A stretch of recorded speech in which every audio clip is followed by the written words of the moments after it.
Hello बच्चों। तो पिछले क्लास में हम लोगों ने पढ़ ये पढ़ा था रासायनिक समीकरण, है ना, के प्रमुख लाभ और महत्व। ठीक है, ये हम लोगों ने क्या किया था, पढ़ लिया था। तो आज जो है हम लोग क्लास को कंटिन्यू करेंगे, है ना, आगे बढ़ाएंगे क्लास को। तो देखिए हम आगे क्या करना है।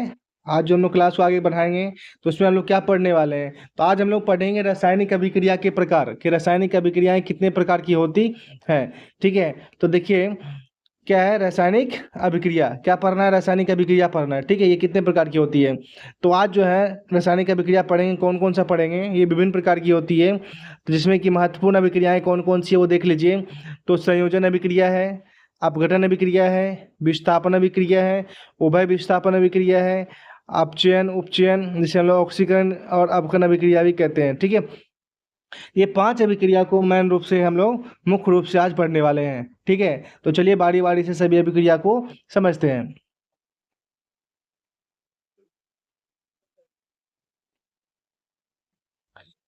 तो पहली अभिक्रिया क्या है आपकी, संयोजन अभिक्रिया। ठीक है, ये अभिक्रियाएं क्या होती है, देखिए संयोजन अभिक्रिया नाम से ही स्पष्ट है। नाम क्या बोल रहा है, संयोजन। संयोजन का मतलब क्या होता है, संयोजन का मतलब होता है क्या चीज, जुटना, है ना, क्या होता है, जुटना। तो यहाँ देख लेते हैं डिफिनेशन को कि संयोजन अभिक्रिया होती क्या है। ठीक है, तो वह रासायनिक अभिक्रिया जिसमें दो या दो से अधिक पदार्थ आपस में मिलकर आपस में मिलकर एक नए पदार्थ का निर्माण करता है, उसे संयोजन अभिक्रिया कहते हैं। ठीक है, आए बात समझ में। मतलब जिस अभिक्रिया में दो पदार्थ हो या उससे अधिक पदार्थ हो, जब आपस में क्या होते हैं, मिल जाते हैं और मिलकर एक नए पदार्थ का निर्माण करते हैं, तो उस अभिक्रिया को हम लोग क्या बोलते हैं, उसे हम लोग कहते हैं संयोजन अभिक्रिया। क्या बोलते हैं, संयोजन अभिक्रिया। ठीक है, यहाँ तक कोई दिक्कत। तो देखिए इसका एग्जांपल भी देख लेते हैं। एग्जांपल क्या है, देखिए क्या है, क्या कैल्शियम ऑक्साइड है। ठीक है, क्या है, कैल्शियम ऑक्साइड। ठीक है, ये बुझा हुआ चूना नहीं है, इसको हम लोग बोलते हैं कली चूना। क्या बोलते हैं, ये है आपका कली चूना। क्या है, कली चूना। ठीक है, तो कली चूना है। तो कली चूना को जब जल के साथ अभिक्रिया कराया जाता है ना, इस जल के साथ अभिक्रिया कराते हैं तो क्या बनता है आपका, बुझा हुआ चूना, जिसको हम लोग क्या बोलते हैं, CaOH हॉल 2।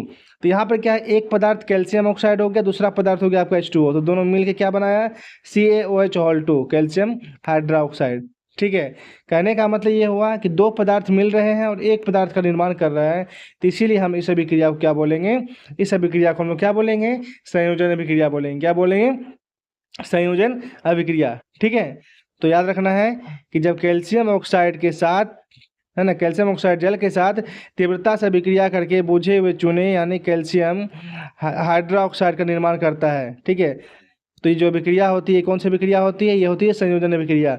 और इस प्रकार के इस अभिक्रिया में ऊष्मा भी क्या होती है, उत्पन्न होती है। ठीक है, अब आगे देख लेते हैं, आगे का एग्जाम्पल भी समझ लेते हैं। आपको एग्जाम्पल जो है ना याद रखना है। ठीक है, ध्यान से रखना है याद।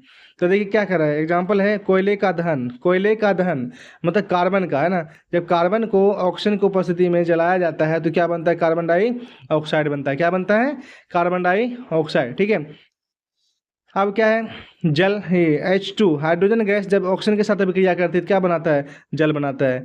तो यहाँ देख पा रहे होंगे आप कि दो पदार्थ आपस में मिल रहे हैं और एक अकेले पदार्थ का निर्माण कर रहा है। तो इस तरह की जो अभिक्रिया हो रही है इसको हम लोग क्या बोलते हैं, इसे हम लोग क्या बोलते हैं, कौन सी अभिक्रिया बोलते हैं, संयोजन। क्या बोलते हैं इसको, संयोजन अभिक्रिया। ठीक है, संयोजन। ठीक है, क्या बोलते हैं, संयोजन अभिक्रिया। ठीक है, अब आगे देख लेते हैं। आपका जो अगला अभिक्रिया है, अभिक्रिया नंबर 2, वो क्या है, वो है आपका वियोजन अभिक्रिया। क्या है, वियोजन अभिक्रिया। ठीक है, हम लोग वियोजन अभिक्रिया के बारे में पढ़ेंगे कि अभिक्रिया क्या होती है। देखिए जिस तरह से हम लोगों ने क्या पढ़ा, संयोजन, संयोजन का मतलब होता है जुटना। वियोजन अभिक्रिया है तो वियोजन का मतलब होता है अलग होना। क्या होता है, अलग होना, टूटना। तो वह रासायनिक अभिक्रिया जिसमें किसी पदार्थ के एक बड़े अणु टूटकर दो या दो से अधिक छोटे छोटे अणुओं में व्यक्त हो जाते हैं, तो उसे हम लोग वियोजन अभिक्रिया कहते हैं। ठीक है, इस अभिक्रिया को हम लोग अपघटन अभिक्रिया भी कहते हैं। आए बात समझ में। मतलब वियोजन अभिक्रिया और अपघटन अभिक्रिया एक ही प्रकार का है, दोनों एक ही है, दोनों का नाम अलग अलग है लेकिन है एक ही। ठीक है, अपघटन है इसका मतलब क्या, टूटना। वियोजन का मतलब क्या होता है, टूटना। ठीक है, मतलब एक बड़ा अणु क्या होगा, दो छोटे छोटे अणुओं में, दो या दो से अधिक छोटे छोटे अणुओं में क्या होते हैं, टूट जाएंगे, विभक्त हो जाएंगे। तो ऐसी अभिक्रिया को वियोजन अभिक्रिया कहते हैं। तो चलिए इसका एग्जाम्पल देख लेते हैं। तो देखिए इसका एग्जाम्पल देखिए आपके सामने है।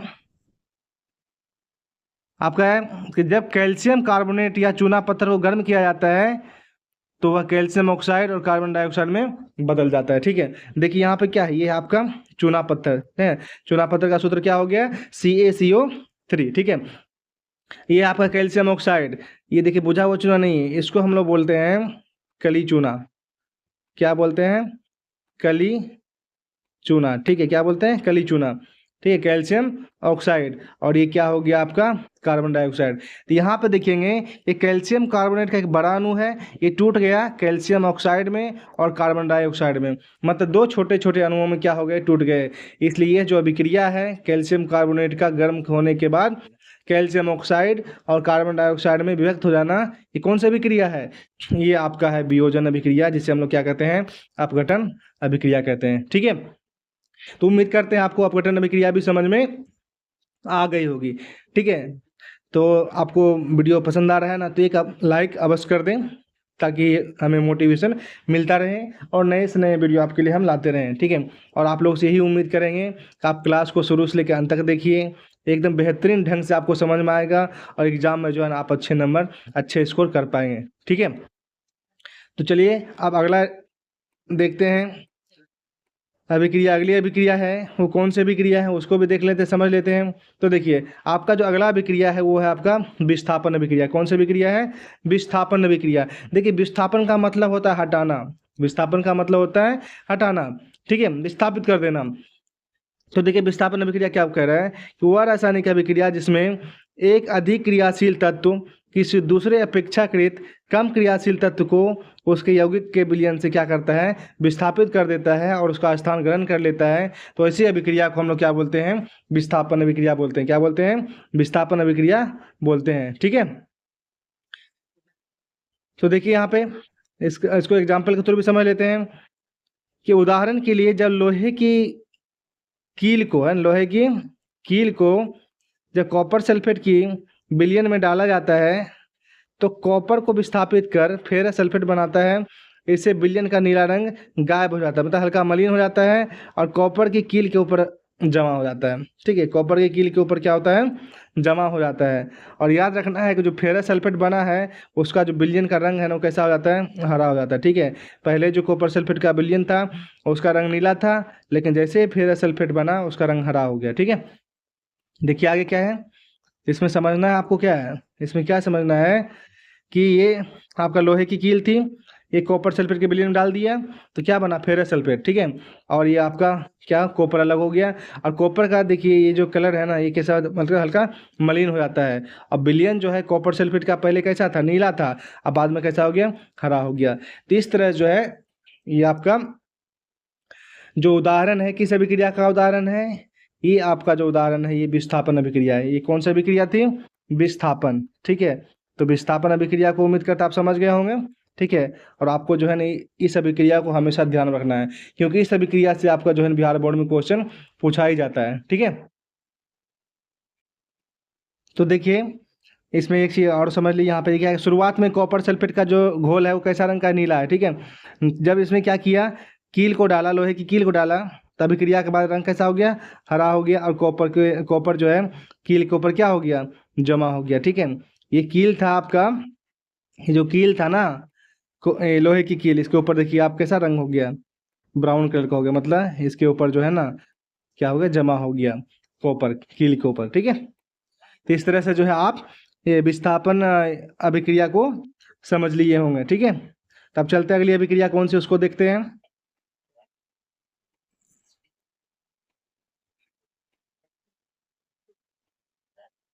अब देखिए आपके सामने जो अभिक्रिया है, चौथी अभिक्रिया है, आज की जो अभिक्रिया है चौथी है, वो देखिए क्या है, चौथी अभिक्रिया है द्विविस्थापन अभिक्रिया या उभय विस्थापन अभिक्रिया। ठीक है, कौन सी अभिक्रिया है, द्विविस्थापन अभिक्रिया या उभय विस्थापन अभिक्रिया। तो याद रखना है विस्थापन में क्या हो गया कि एक अधिक क्रियाशील तत्व था, उसने क्या किया, कम क्रियाशील तत्व को क्या किया, हटा दिया। लेकिन देखिए एक चीज़ आपको मैं बताना भूल गया, इस अभिक्रिया को आप फिर से थोड़ा देखना ध्यान से। इसमें देखिए क्या है, इसमें आपको सीखना है। देखिए ये जो है ना, यहाँ पे जो मैंने बताया आपको कि लोहे की कील थी, कॉपर सल्फेट का विलयन डाला और फेरस सल्फेट का निर्माण किया और कॉपर अलग हो गया। इसका कहने का मतलब क्या था, ये जो लोहा है ना, ये कॉपर सल्फेट के विलयन में से कॉपर को क्या किया, अलग कर दिया, कॉपर को अलग कर दिया, ठीक है, ये विस्थापित कर दिया। और यहाँ चीज़ और ध्यान में रखना है कि इसलिए यहाँ पे लोहा क्या हो जाएगा, अधिक क्रियाशील, और कॉपर क्या है, कम क्रियाशील, ठीक है। तो इस तरह का बहुत सारा जो है आपको एग्जाम्पल देखने को मिलेगा। और क्रियाशीलता की जो श्रेणी है ना, कौन पदार्थ अधिक क्रियाशील होता है, कौन सा तत्व अधिक क्रियाशील होता है, कौन कम क्रियाशील होता है, तो उसको मैं बताऊंगा, ठीक है। एक वीडियो आपके लिए लाऊंगा क्रियाशीलता वाला, उसमें आपको पूरी तरह से क्रियाशीलता याद कराऊंगा, वो भी ट्रिक से याद कराऊंगा, ठीक है। तब तो आप लोग मन लगा पढ़ते रहिए। अगले समीकरण, ये अभिक्रिया को हम देखते हैं क्या कर रहे हैं। अगली अभिक्रिया जो है क्या है, तो हम लोग चर्चा कर रहे हैं किसके बारे में, द्विविस्थापन अभिक्रिया, जिसे हम लोग उभय विस्थापन भी कहते हैं। क्या है, द्विविस्थापन अभिक्रिया, ठीक है, जिसे हम लोग क्या कहते हैं, उभय विस्थापन अभिक्रिया। तो इसको देख लेते हैं, ये अभिक्रियाएं क्या होती है। तो वे रासायनिक अभिक्रियाएं जिनमें अभिकारक के आयनों का आदान प्रदान होता है, उसे द्विविस्थापन अभिक्रिया कहते हैं। इसमें क्या है, आयन जो है, आयन का आदान प्रदान होता है। याद रखना, ये बहुत इंपॉर्टेंट की पॉइंट है, ये नोट करना है। किसका आदान प्रदान होता है, आयनों का आदान प्रदान होता है। जैसे उदाहरण देख लीजिए, क्या है, ये सोडियम सल्फेट है। तो सोडियम सल्फेट में क्या है, सोडियम सल्फेट में देखिए यहाँ पे ये SO4 है, ये Na है, मतलब इसमें सोडियम आयन है, सल्फेट आयन है। BaCl2 barium chloride, barium ion है और क्लोरीन आयन है। BaSO4 barium sulphate, barium ion और सल्फेट आयन। इसी तरह NaCl में सोडियम आयन और कैल्शियम आयन है। तो इसमें क्या होगा कि आयनों का आदान प्रदान, ठीक है ना। तो देखिए आयनों का आदान प्रदान किस तरह से हो रहा है, तो देखिए इसको समझ लेते हैं।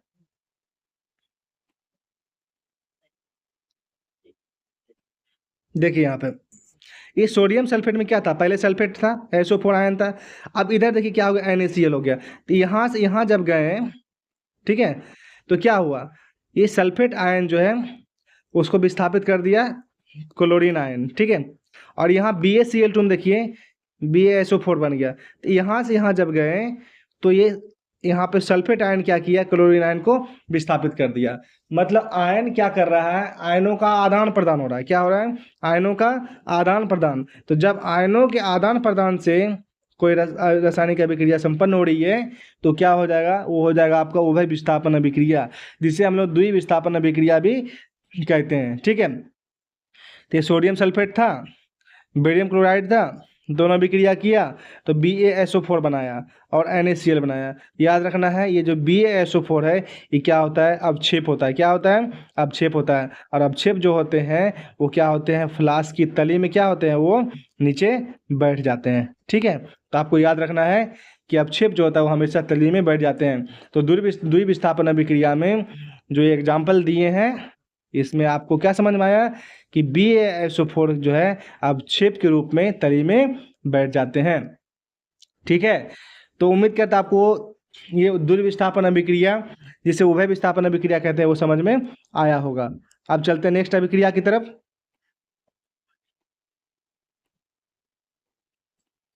देखिए तो ये अभिक्रिया जो है आपके लिए बहुत ही इम्पोर्टेंट होने वाला है, ठीक है, और इसको ध्यान से समझना है क्या होता है।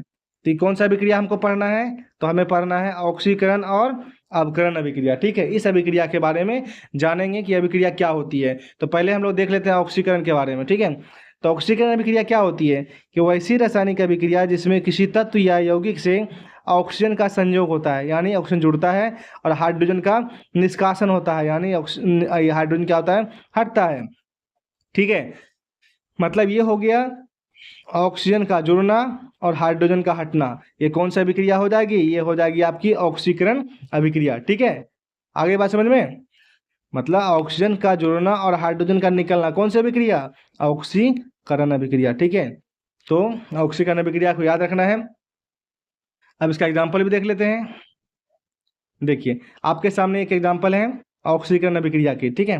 ये सभी इसमें एग्जांपल में क्या है, देखिए कि मैग्नीशियम के फीते को क्या किया गया है, जलाया गया है। मैग्नीशियम के रिबन को ऑक्सीजन की उपस्थिति में क्या किया गया है, जलाया गया है, और जलने के बाद क्या बन रहा है, मैग्नीशियम ऑक्साइड बन रहा है। आप यहाँ पे गौर कीजिए, ये मैग्नीशियम था और यह ऑक्सीजन था। जब अभिक्रिया से पहले मैक्सिमम ये मैग्नीशियम के पास कुछ भी नहीं था, कोई भी तत्व साथ में नहीं था, मैग्नीशियम अकेला था। लेकिन जैसे ही अभिक्रिया होती है, आप देखिए मैग्नीशियम के साथ क्या हो गया, ऑक्सीजन जुड़ गया है ना। देखिए ना, मैग्नीशियम के साथ ऑक्सीजन जुड़ गया है, तो ऑक्सीजन का जुटना कौन सी अभिक्रिया, ऑक्सीकरण अभिक्रिया। अब देखिए यहाँ पे दूसरा उदाहरण में, ये हाइड्रोजन है, ऑक्सीजन के साथ अभिक्रिया करके जल बना रहा है। हाइड्रोजन ऑक्सीजन के साथ मिल रहा है, क्या बना रहा है, जल बना रहा है। इधर देखिए हाइड्रोजन में हाइड्रोजन, यहाँ देखिए हाइड्रोजन क्या है, अकेला है, ठीक है। और ऑक्सीजन के साथ जब जुट रहा है तब जाके H2O बन रहा है। मतलब हाइड्रोजन के साथ ऑक्सीजन क्या हो रहा है, जुट रहा है ना, मिल रहा है। इसलिए कौन सी अभिक्रिया हो गई, ये हो गई आपकी ऑक्सीकरण अभिक्रिया। ठीक है, आगे बढ़ते हैं।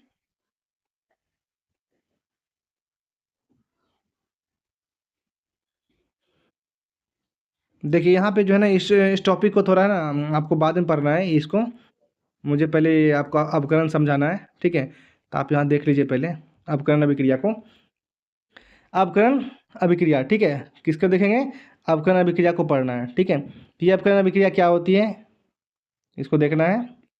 तो देखिए अवकरण अभिक्रिया वैसे रासायनिक अभिक्रिया जिसमें किसी तत्व या यौगिक से हाइड्रोजन का जुड़ना, हाइड्रोजन क्या होगा, जुड़ेगा, ठीक है, और ऑक्सीजन का निकलना, निष्कासन मतलब ऑक्सीजन हटेगा, तो ऐसी अभिक्रिया क्या कहलाती है, अवकरण अभिक्रिया कहलाती है, ठीक है।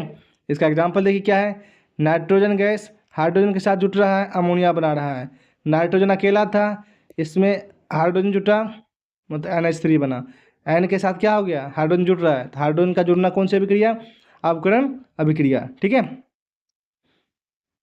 इसमें देखिए क्या है, ये O2 है, H2 है, H2 है ना, H2O बना। हाइड्रोजन क्या हो रहा है, ऑक्सीजन के साथ जुड़ रहा है, तो जल बना रहा है। इधर देखेंगे आप कि ऑक्सीजन अकेला था, इधर ऑक्सीजन के साथ क्या हो गया, हाइड्रोजन जुड़ गया है ना। ये कौन सी अभिक्रिया हो गई, ये हो गई आपकी अवकरण।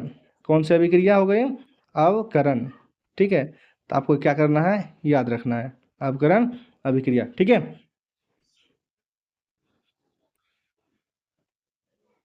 अब क्या है यहाँ पे, देखिए अब ये कौन सी अभिक्रिया है, ये है आपकी रेडॉक्स अभिक्रिया, ठीक है, रेडॉक्स अभिक्रिया। अब देखिए रेडॉक्स अभिक्रिया क्या होता है, कि वैसी रासायनिक अभिक्रिया जिसमें एक अभिकारक का ऑक्सीकरण होता है तो दूसरे अभिकारक का अपकरण होता है, अर्थात यह दोनों अभिक्रियाएं क्या होती है, साथ साथ होती है, तो ऐसी अभिक्रिया को रेडॉक्स अभिक्रिया कहा जाता है। आए बात समझ में, मतलब अगर कोई भी अभिक्रियाएं हो रही हो, अगर एक अभिकारक का क्या हो रहा है, ऑक्सीकरण हो रहा है, और दूसरे अभिकारक का अपकरण हो रहा है, तो समझ लीजिए वो कौन सी अभिक्रिया होने वाली है, अपकरण अभिक्रिया होने वाली है, ठीक है। इसमें याद रखना है, ऑक्सीकरण और अपकरण क्या होते हैं, जब साथ साथ होते हैं तो ऐसी रासायनिक अभिक्रिया को क्या कहते हैं, रेडॉक्स अभिक्रिया कहते हैं। अब इसका एग्जाम्पल देख लीजिए।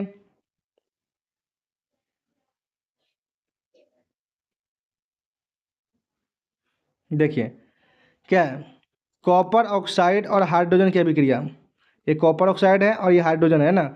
जब अभिक्रिया कर रहा है तो क्या बन रहा है, कॉपर क्या हो रहा है, अलग हो रहा है, और जल का निर्माण हो रहा है, ठीक है। आप देखिए यहाँ पे इस अभिक्रिया में समझना है, तो इस अभिक्रिया को मैंने क्या किया, दो भागों में बांट दिया, एक ये वाला और एक ये वाला, ठीक है। अब देखिए यहाँ पे, यहाँ देखिए क्या H2 है ना, ये H2 और ये H2, यहाँ H2 अकेला है, और अभिक्रिया के बाद देखिए ये H2 है ना, ये H2, तो इसके साथ ऑक्सीजन क्या होगा, जुड़ गया ना। हाइड्रोजन के साथ जब ऑक्सीजन जुड़ा, यहाँ से यहाँ देखिए, ठीक है, तो जल बना। तो ऑक्सीजन जब जुट रहा है तो कौन सा अभिक्रिया हो गई, ऑक्सीकरण। आप यहाँ से यहाँ देखिए, कॉपर ऑक्साइड से यहाँ जाइए आप, कॉपर के पास, ठीक है, एक बार फिर से देखिए,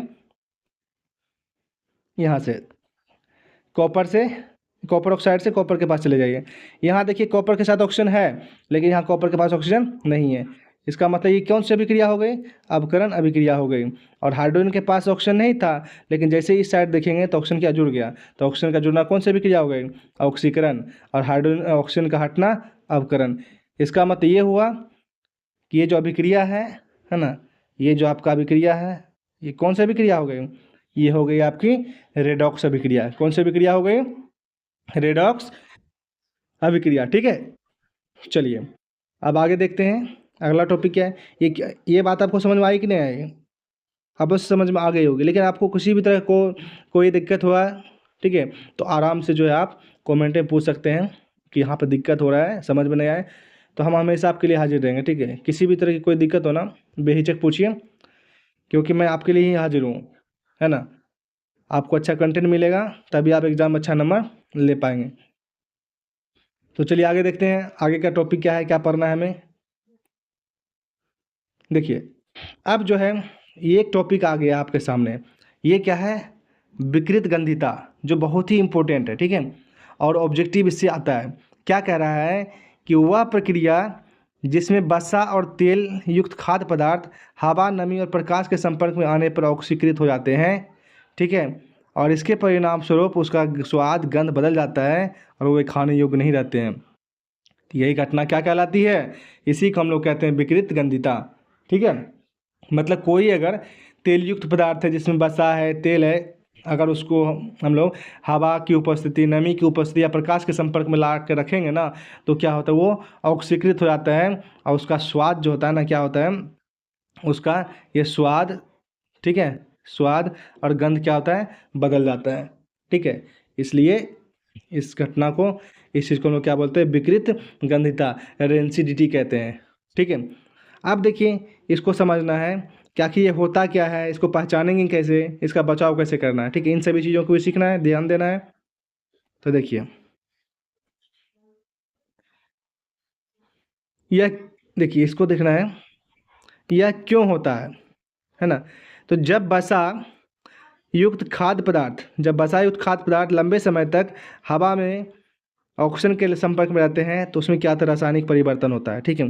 जब रासायनिक परिवर्तन होगा तो उसमें क्या होते हैं, वो जो बैक्टीरिया होते हैं और एंजाइम होते हैं उस प्रक्रिया को और तेज कर देते हैं, जिससे क्या होते हैं, उसके अंदर रासायनिक अभिक्रियाएं होती है और वो पदार्थ क्या होता है, खराब हो जाता है। तो कैसे पहचान में आता है, तो उसमें अजीब तरह की गंध आना चालू हो जाती है, ठीक है, ऐसा लगता है वो बहुत ही खराब महक रहा है, बासी महक आ रहा है, ठीक है। उसका स्वाद या तो खट्टा हो जाता है या तो कड़वा हो जाता है। इस तरीके से हम लोग जो पदार्थ खराब हुआ है उसकी पहचान कर सकते हैं, ठीक है। अब देखिए क्या है, यहाँ पे ध्यान देना है, इसका उदाहरण कहते हैं पुराना तेल।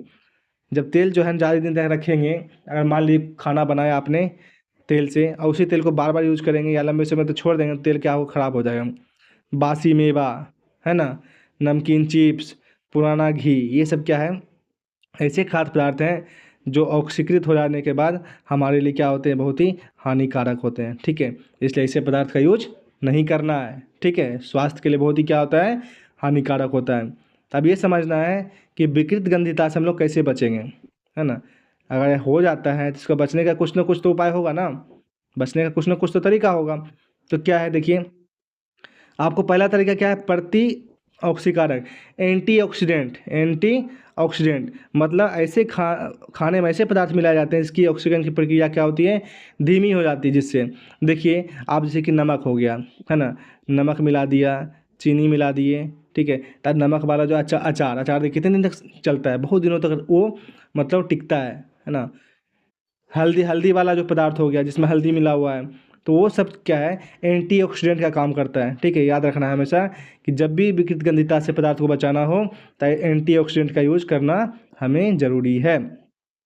वायुरोधी बर्तन, अब बर्तन कैसा रखना है, वायुरोधी रखना है, ठीक है, वायुरोधी बर्तन हमें रखना है, याद रखना है, जिसमें कि हवा ना जाए, क्योंकि बहुत सारे पदार्थ ऐसे होते हैं जो बंद डिब्बे में नहीं रखने के कारण क्या होते हैं, वो खराब हो जाते हैं, ठीक है। जैसे ही ऑक्सीजन के संपर्क में आएंगे वो खड़ा हो जाता है।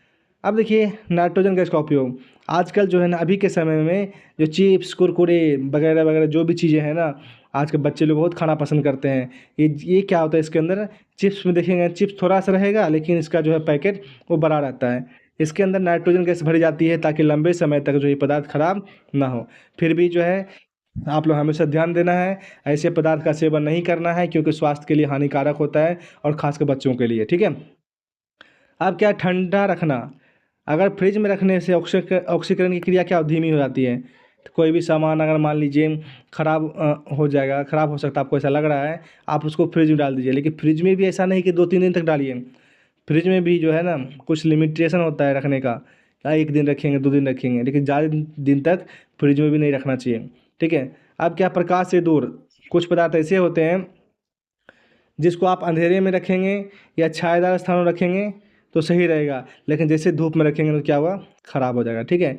इसलिए आपको ये सब ध्यान रखना है कि विकृत गंधिता से आपको बचाना कैसे है। ठीक है। तो एक बार फिर से हम इसको रिकैप कर लेते हैं कि हम लोग जो है विकृत गंधिता से बचाने का क्या उपाय है। तो एंटीऑक्सीडेंट का उपयोग करेंगे, वायुरोधी बर्तन का उपयोग करेंगे, नाइट्रोजन गैस का प्रयोग करेंगे, ठंडा जगह रखेंगे सामान को, और प्रकाश से दूर रखेंगे। ठीक है। इसलिए कहा जाता है कि सही तरीके से संग्रहण करें और स्वस्थ रहे। ठीक है। तो उम्मीद करते हैं आपको विकृत गंधिता जो है ये आपको समझ में आ गया होगा। अब आगे देखते हैं, आपका जो है इस चैप्टर का लगभग लास्ट टॉपिक है। ठीक है। और बहुत ही इम्पोर्टेंट है ऑब्जेक्टिव दृष्टि से, और 2-3 नंबर का जो क्वेश्चन पूछा जाता है उसकी दृष्टि से भी। ठीक है। तो चलिए देख लेते हैं इसको भी। तो ये क्या कह रहा है, देखिए, दैनिक जीवन में उपचयन क्या है, उपचयन अभिक्रिया के होने वाले प्रभाव, मतलब ऑक्सीकरण का क्या क्या प्रभाव दिखता है उसको हम लोग देखेंगे, क्योंकि बहुत सारी अभिक्रियाएं होती है, बहुत सारी घटनाएं होती है ऑक्सीकरण से संबंधित जो हमें डेली लाइफ में, दैनिक जीवन में देखने को मिलता है।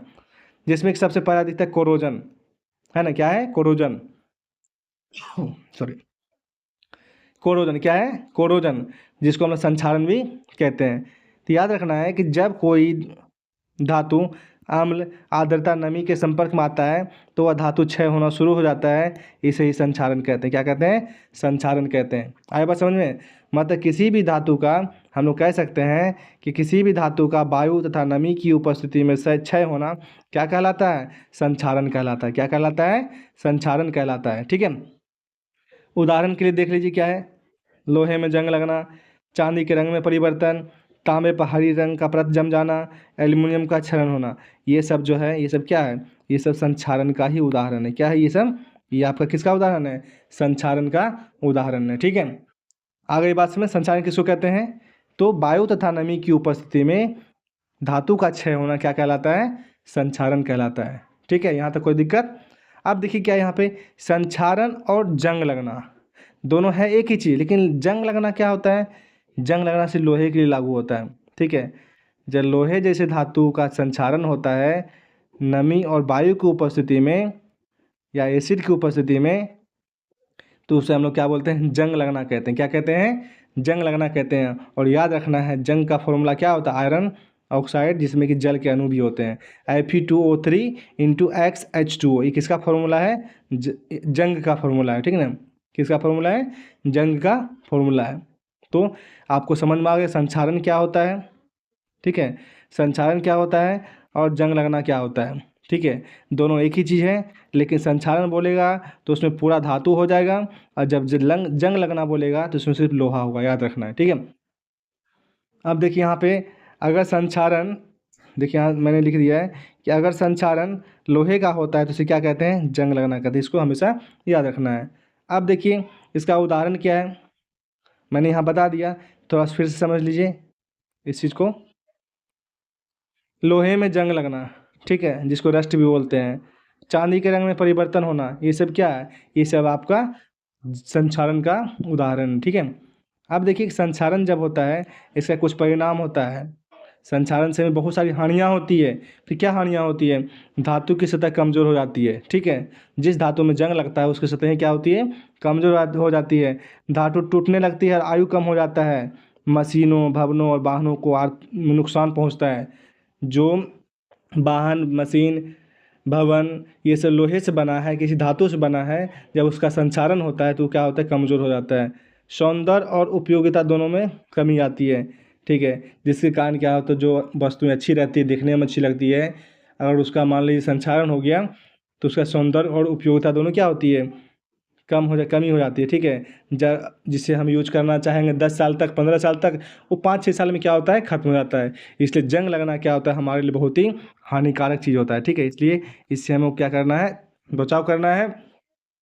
तो अगले वीडियो में जो है हम ये क्या बोलते, संक्षारण से बचाव कैसे करेंगे, ठीक है, ये बताएंगे। ठीक है, लेकिन आप लोग से ये गुजारिश रहेगा कि संक्षारण से हम लोग कैसे बच सकते हैं, जंग लगने से कैसे बच सकते हैं। ठीक है, तो आप कमेंट सेक्शन में ज़रूर बताना।